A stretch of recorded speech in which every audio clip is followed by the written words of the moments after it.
Phresh and Phamous Radio. Phresh and Phamous, we got a long-time friend on the line right now. Dude I interviewed him like when I first started Phresh and Phamous. It's an honor to have him. He's doing big things now, bigger things than he was in '09. Holliewood Hype, what up, man? Yeah, what's up? Man, nothing much, man. So word around town, man, is that you're a songwriter. Of course, you're an artist, and you've been, singing. Is it true? Yeah, I've been trying to, get my little they're, thing in. they're saying all of LA, man. All of LA is saying that you sound like Lionel Richie right now, man. I don't know if that's a compliment or what. What's going on, man? How's everything been?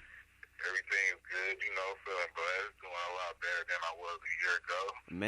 Man, tell me about it. So you're touring, you're catching flights, on the regular. Like, what's going on, man? What do you have up your sleeve that we should know about? Well, a couple months ago, I got my deal with Interscope, and then that's pretty much how it all began. That pretty much happened through like YG, DJ Mustard. I dropped that No Pad, No Pen mixtape earlier this year, and then once I dropped that, it just the ball started rolling. YG got signed, people started paying more attention to him, and then his DJ, and then he started messing with Tiger and everything. I hooked up with Tiger.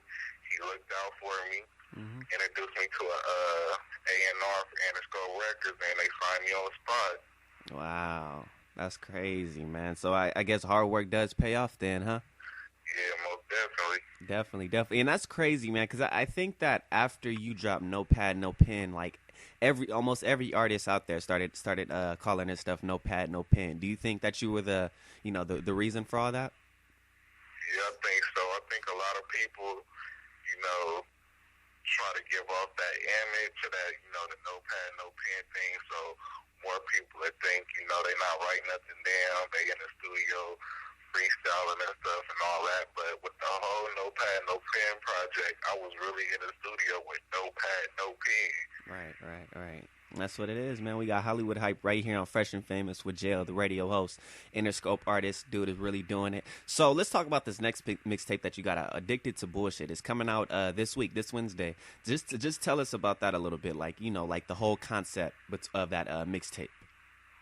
Well, when I started the A2B project, or the Addicted to Bullshit, it started off as like I intended it to be like a whole bunch of club bangers. As YG, everybody was doing club bangers, so I'm like, let me put out a mixtape with a whole bunch of club bangers. But once I actually started recording, it became like 10 times more than that. I started messing with like, Maybach Music and a whole bunch of other people in the industry.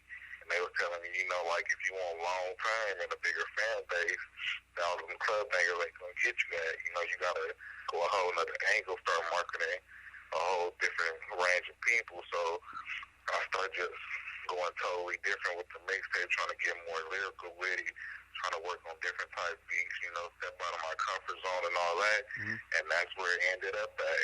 I started with like a whole bunch of features, was happy that I just got signed, tried to get like all the big artists on my mixtape. But when I finished it up, I ended up mostly just going in by myself, trying to get the people to know me and not, have somebody else on my song that's gonna make it bigger. I want to make the song big myself. Right. So there's nobody featured on this mixtape? I got a couple people on there, but not really like Cali artists or, nothing like that. Like I went like way out to get like bigger artists. Like I got a song with this group named One Direction. This dude from Interscope Records, Manny Smith, he hooked that up for me in One Direction. They're not really that known out here in California, but like overseas, London and stuff like that, they like multi-platinum artists. Nice. I'm eager to hear this, man. You got to drop J.O., the radio host on the mixtape. Got to be like DJ Drama on there. Yeah. That's what it is. So we got you back on the air, man. It's a pleasure to have you back on the air. So word around town, man, we also getting this too, that you might be getting signed to Maybach Music Group. Is can we expect that, or what's going on?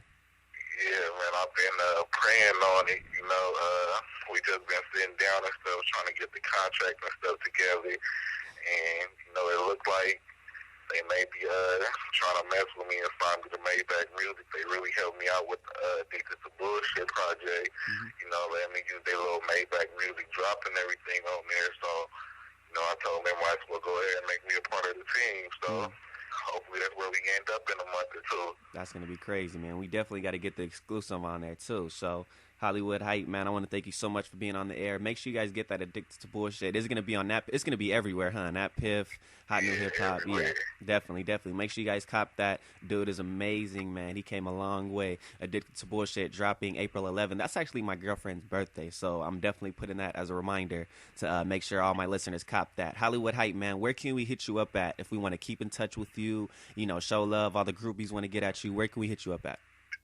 Man, the best place to hit me up is on Twitter at Holliewood Hype, HOLLIEWOODHYPE. Definitely. Make sure you guys get at him for all the information. Addicted to Bullshit coming this Wednesday. We can't wait for it, man. We're going to talk to you later. All right, Chief? All right, for sure. Let's do it.